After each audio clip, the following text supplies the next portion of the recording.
We have none other than Doctor of Cricket Mirza Iqbal Beg साहब। अस्सलाम वालेकुम मिर्जा साहब, कैसे हैं आप?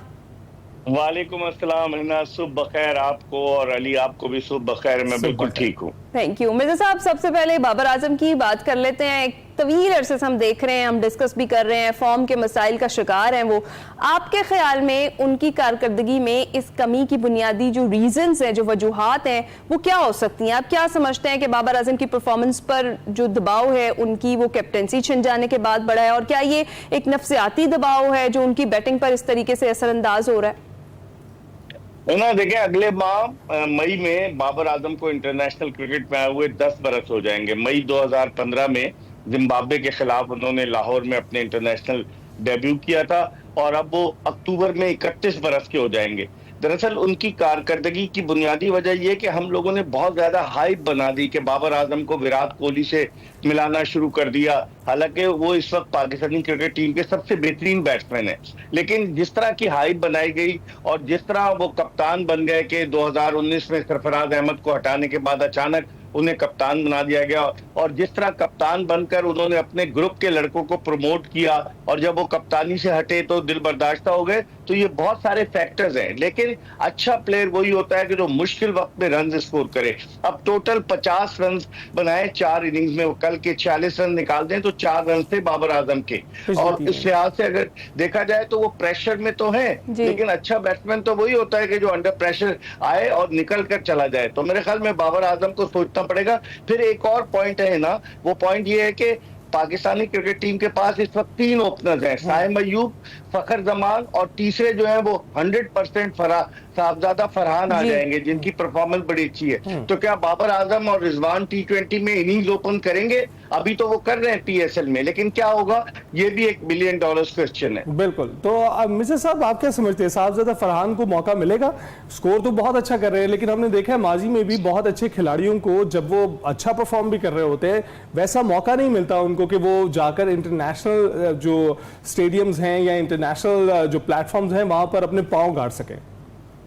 देखिए, साहबजादा फरहान 9 T20 इंटरनेशनल मैचेस खेले और उनको रोलिंग स्टोन बना दिया गया था, कभी ऊपर कभी नीचे। अगर उनको उनके नंबर पर बैटिंग कराई जाए, जिस तरह वो बैटिंग कर रहे हैं अपनी जिंदगी की प्राइम फॉर्म में, 3 सेंचुरियां उन्होंने नेशनल T20 में स्कोर की, 1 सेंचुरी उन्होंने इस टूर्नामेंट में PSL में स्कोर की, एक निस्फ सेंचुरी बनाई। तो अगर अब हम मौके फराहम नहीं करेंगे तो कब मौके फराहम करेंगे? डोमेस्टिक क्रिकेट किस लिए होती है? इसीलिए होती है कि खिलाड़ी परफॉर्म करे, सिलेक्टर्स की तवज्जो का मरकज बने। अब तो नए हेड कोच आने वाले, पाकिस्तान क्रिकेट बोर्ड ने इश्तिहार जो है वो जारी किया है, और नए हेड कोच के लिए मैं आपको बताते चलूं कि सकलैन मुश्ताक की लॉबी बड़ा तगड़ी है, वो काम कर रही है। पहले भी वो बनते बनते रह गए थे जब पाकिस्तानी टीम जा रही थी न्यूजीलैंड के दौरे पर। तो सकलैन मुश्ताक भी हैं, लेकिन क्या गैर मुल्की कोच दोबारा आएगा? कोई गैर मुल्की कोच पाकिस्तान आने का खतरा मोल नहीं ले सकता, क्योंकि उसे पता नहीं होता, कोई गारंटी नहीं है कि वो कितने अरसे रहे। तो अब देखें क्या सूरत हाल बनती है, क्योंकि इसके बाद इस PSL का जो 18 मई को फाइनल होगा आप ही के शहर में, तो 18 मई के बाद बांग्लादेश की टीम आएगी पाकिस्तान 3 T20 खेलने। तो अब बांग्लादेश के खिलाफ क्या कॉम्बिनेशन होता है ये देखना होगा। बिल्कुल ठीक कह रहे हैं मिर्जा साहब। एक और चीज भी है, वो ये कि आपको नहीं लगता कि PSL की जो वो हाइप थी वो अब नहीं है? डेफिनेटली आप कितने अरसे से क्रिकेट को कवर कर रहे हैं, आप भी देख रहे हैं, हमारी तो मजबूरी है, हम इसको फॉलो अप भी रखते हैं, हमें पसंद भी है कहीं ना कहीं। लेकिन इस बार अगर हम अवाम में देखें तो उस तरीके से ना तो शायकीन, कराची वाले तो वैसे भी नहीं इस तरीके से जाया करते स्टेडियम्स में, लेकिन स्टिल फिर भी PSL की PSL के जो देखने के टाइम है, ऑनलाइन भी या टीवी पर भी देखने के, उस तरीके से शौक शायकीन में नजर नहीं आ रहा। क्या ये प्रीवियस जो परफॉर्मेंसेस थी हमारी टीम की, उसका इफेक्ट है कि लोग अब देखना ही नहीं चाह रहे? देखिए ना, इसमें बहुत सारे फैक्टर्स इन्वॉल्व हैं। 2016 में जब PSL शुरू हुई, मैंने अब तक तमाम PSL कवर किए हैं। अब ये बच्चा 10 साल का हो गया है। अली अनीक सैयद इसकी सालगिरह पर यकीनन इसको मुबारकबाद भी देंगे। लेकिन होता यह है कि 10 साल के अरसे में इस मरतबा 10 जो PSL 10, इसमें जो वो हाइप नहीं बन पाई। हालांकि इन्होंने ये किया कि जी समंदर से ट्रॉफी निकाल कर आए, इन सब चीजों से नहीं होगा। आप मुकाबला करें, आप जो है मुकाबला करें कि अगर इस वक्त IPL हो रही है और आप PSL हो रही है, तो PSL का स्टैंडर्ड अच्छा होना चाहिए। अब आप देखें लो स्कोरिंग मैचेस हो रहे हैं, कल भी 148 रन का टारगेट मिला, परसों भी लो स्कोरिंग मैच हुआ। कहते हैं कि जो मट्टी है वो ऑस्ट्रेलिया से मंगाई गई थी आखिरी 2 मैचेस के लिए, कराची के वो पर्थ की मट्टी थी ताकि पिचेस को सही किया जा सके।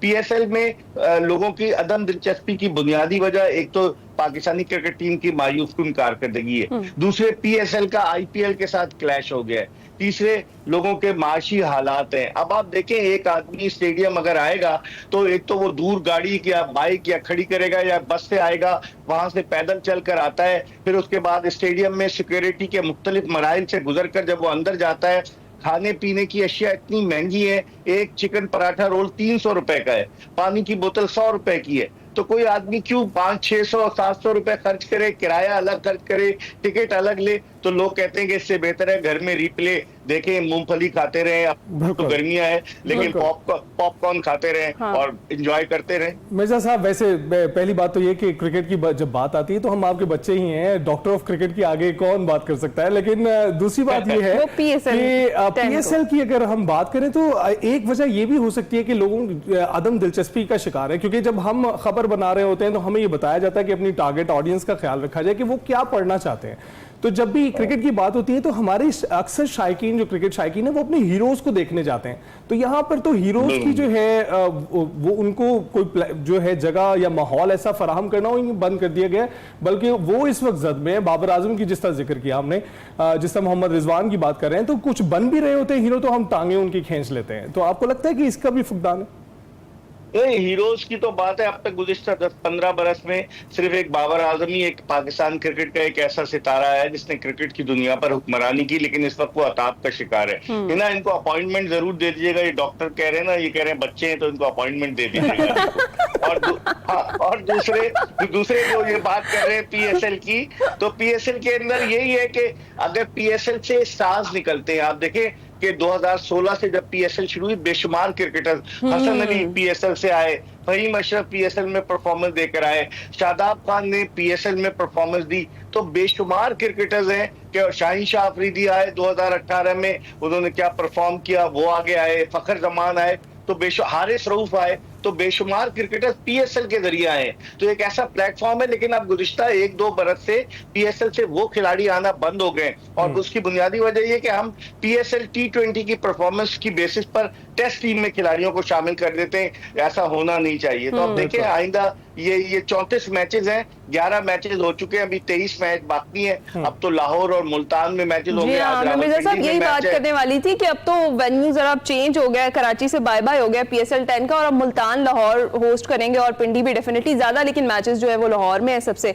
तो मुल्तान की गर्मी जो है वो कहीं ना कहीं इफेक्ट करेगी मैचेस को, या फिर आपको लगता है कि क्राउड वैसा ही होगा जैसा चार्ज क्राउड होता है और वो भरपूर आकर वहां पर पार्टिसिपेट भी करते हैं? और से फायदा होगा हमें, और प्लेयर्स के लिए भी बताइएगा।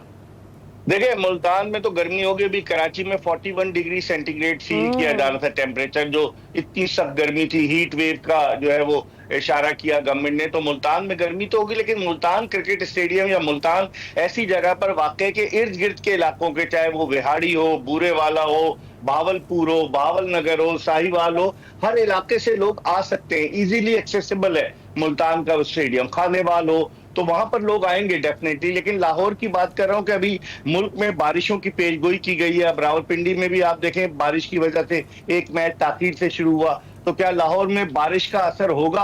क्योंकि इस मरतबा पहली मरतबा 10 साल में पीएसएल जो है वो फरवरी के बजाय अप्रैल और मई के महीने में होने जा रही है, तो उसकी वजह से बड़ा फर्क पड़ सकता है। अब देखें लाहौर के शायकीन तो जिंदा दिलाने लाहौर, अब इस गर्मी में मई में मैच होंगे, लाहौर में अभी छत नहीं है, छतें बाद में डलेंगी स्टेडियम की, तो इस गर्मी में जिंदा दिलाने लाहौर किस तरीके से क्रिकेट को खुशामदीद कहते हैं, ये देखना पड़ेगा। तो मिर्जा साहब लास्ट क्वेश्चन है, और क्विकली जरा बताइएगा कि इस्लामाबाद यूनाइटेड तो हमें पता ही है कि इस वक्त बेस्ट टीम जा रही है पीएसएल 10 की, लेकिन आपको दूसरे नंबर पर कौन सी टीम दिखाई दे रही है? देखिए, लाहौर कलंदर्स की टीम ने अब तक जो है 3 मैचेस खेले, एक हारा है, 2 जीते, और वो बेहतरीन तरीके से कॉम्बिनेशन अपना बना रहे हैं। कराची किंग्स का कॉम्बिनेशन भी अच्छा बन रहा है, और जो इस्लामाबाद यूनाइटेड की कामयाबी की बड़ी वजह उनका जो हेड कोच है माइक हेसन, जिसका ताल्लुक न्यूजीलैंड से, जो न्यूजीलैंड की टीम का भी हेड कोच रह चुका है, वो बड़े अच्छे तरीके से प्लान कर रहे हैं। तो इस वक्त इस्लामाबाद यूनाइटेड फेवरेट है, और इस्लामाबाद यूनाइटेड ने पहली पीएसएल जीती, फिर उसके बाद 2019 में पीएसएल जीती, तो और फिर पिछले साल 2024 में जीती, तो वो टीम फेवरेट है। लेकिन कराची किंग्स, लाहौर कलंदर्स और अब देखते हैं कि मुल्तान सुल्तान जो है, सुल्तान किस तरह की कारकर्दगी पेश करते हैं। पेशावर जल्मी और मुल्तान सुल्तान जो है बॉटम वो से काफी टॉप तक बॉटम कैसे पे। जाते